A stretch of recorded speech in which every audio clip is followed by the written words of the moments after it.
Olá, vamos agora ver exemplos de aplicação do cálculo funcional e do mapeamento espectral.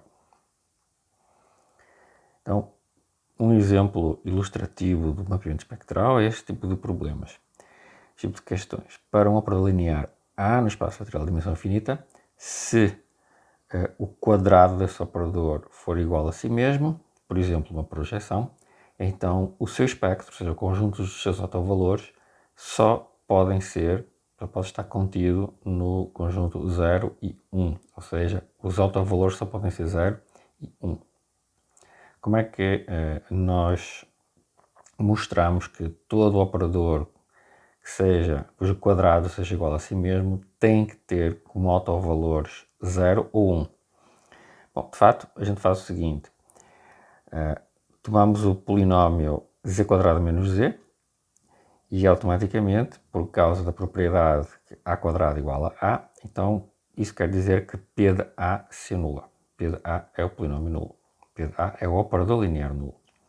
Logo, pelo teorema do mapeamento espectral, temos necessariamente que a imagem do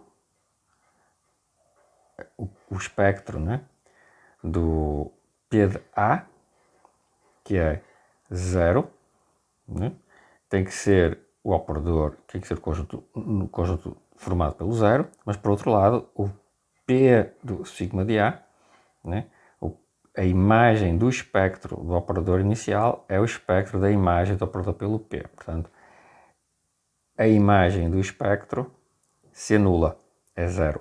Ou seja, P lambda tem que ser 0 para todo o lambda do espectro de A. Ou seja, todos os autovalores de A têm que ser raízes do polinómio P. Ou seja, o lambda está na pré-imagem de 0 pelo polinómio P. E o polinómio P é o polinómio z² menos z, né, cujas únicas raízes vão ser 0 ou 1. Como se dizia no enunciado, né, como já tínhamos visto no enunciado. Outro exemplo, seja o operador dado por esta matriz 3×3. Okay? Então vamos agora calcular A à potência 1000. Okay? Então, uma das formas de fazer é usar o cálculo funcional que nós vimos. E outra forma é usar a exponencial de matriz, que via a forma canónica de Jordan, que veremos depois. Então, os autovalores são 1 e 4, podemos calcular facilmente, e o polinómio mínimo é este aqui, x menos 1, x menos 4, ok? Fica como exercício verificarem isso aqui, não é difícil. Tá? Então, para calcular a elevado a 1000, nós vamos definir o polinómio, o operador, né, a função f de z igual a z elevado a 1000, e vamos achar o resto, polinómio interpolador, az mais b, de tal forma que f seja igual a q vezes m mais r com q contínua. Okay? Por que é que eu tomei o r de z igual a z mais b? Bom, porque o polinómio mínimo tem grau 2, né? Então o r vai ter no máximo grau 1. Certo? Então nós queremos r satisfazendo esta relação aqui, f igual a qm mais r, e para isto, pela teoria que nós vimos, basta fazer o seguinte, basta olhar nas raízes do polinómio mínimo, nos autovalores, basta olhar em 4, verificar que r em 4 tem que ser igual a f em 4 e r em 1 tem que ser igual a f em 1. Né? E sabemos calcular o f de 4 e o f de 1, ou seja, temos que 4a mais b tem que ser igual a 4 elevado a 10.000, elevado a 1000, perdão, que é o r de 4, e por outro lado o r de 1, que é a mais b, tem que ser igual a 1. Ou seja, o b igual a 1 menos a, e portanto o a tem esta expressão, 4 elevado a 1000 menos 1 sobre 3, e o b tem esta outra expressão aqui, 4 menos 4 elevado a 1000 dividido por 3. E portanto, substituindo, temos o r de z. Portanto, o r de z está aqui. Ok? Tendo o r de z, podemos agora calcular r de a diretamente, sem problema nenhum. Ou seja, obtemos a expressão procurada substituindo o a elevado a 1000 é f de a, que é igual a r de a, pelo que nós já vimos, e a expressão é exatamente esta aqui. Né? 4 elevado a 1000 menos 1 sobre 3 vezes a, mais 4 elevado a 1000 menos 4 sobre 3 vezes a entidade.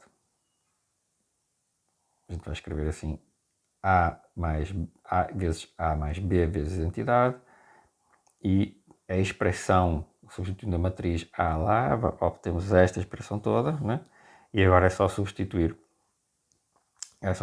o a e o b pelos respectivos valores que nós achamos atrás, né? Eu escrevi assim para ficar mais curto, e temos que, de facto, 2a mais b tem este aspecto, é 4 elevado a 1000 mais 2 sobre 3. Podemos substituir ali e obtemos a expressão explícita da solução do a elevado a 1000. Okay? Isto é uma forma de fazer muito mais fácil do que calcular a milésima potência, né? E muito mais rápido, provavelmente, do que mesmo calcular isto usando um computador, usando um método numérico. Um outro exemplo, calcular o cosseno de um operador. Então, tomemos este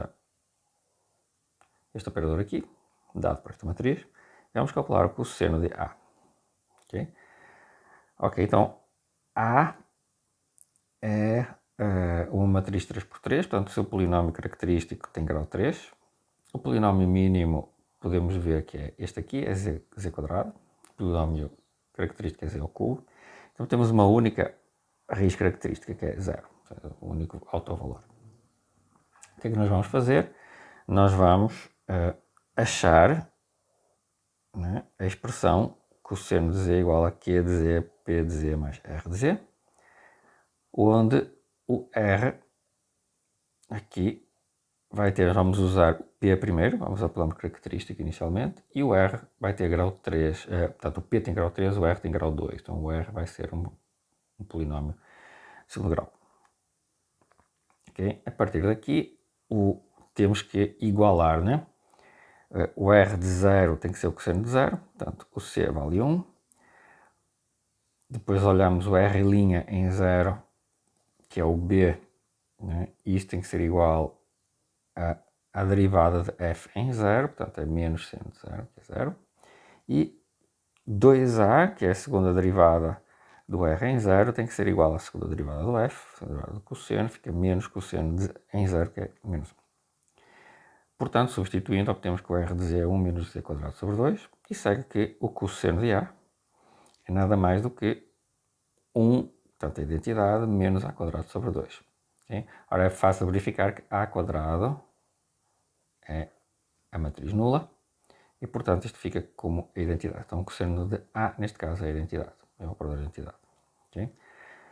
Vamos em seguida ver a mesma coisa com o polinômio mínimo em vez do polinômio característico. Se eu tivesse usado o polinômio mínimo, né, então nós teríamos procurar um polinômio R1, de tal forma que o f de z, cosseno de z, fosse Q1 de x vezes m de z, em que agora o R1 de z é algo de grau 1 no máximo, né?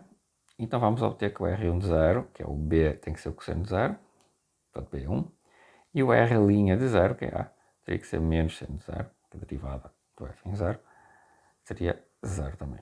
Concluímos que o R1 de z é constante igual a 1, portanto o R1 de z é o polinômio constante igual a 1, e portanto o cosseno de a é simplesmente o R1 de a, que é a identidade, como nós obtivemos antes. Ou seja, obtemos polinômios interpoladores distintos, o R e o R1, mas valem o mesmo quando calculados em A, como nós sabíamos que tinha que acontecer pela teoria que nós vimos. Né?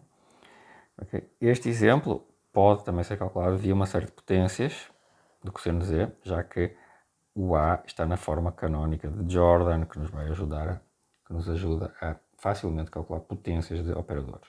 Okay?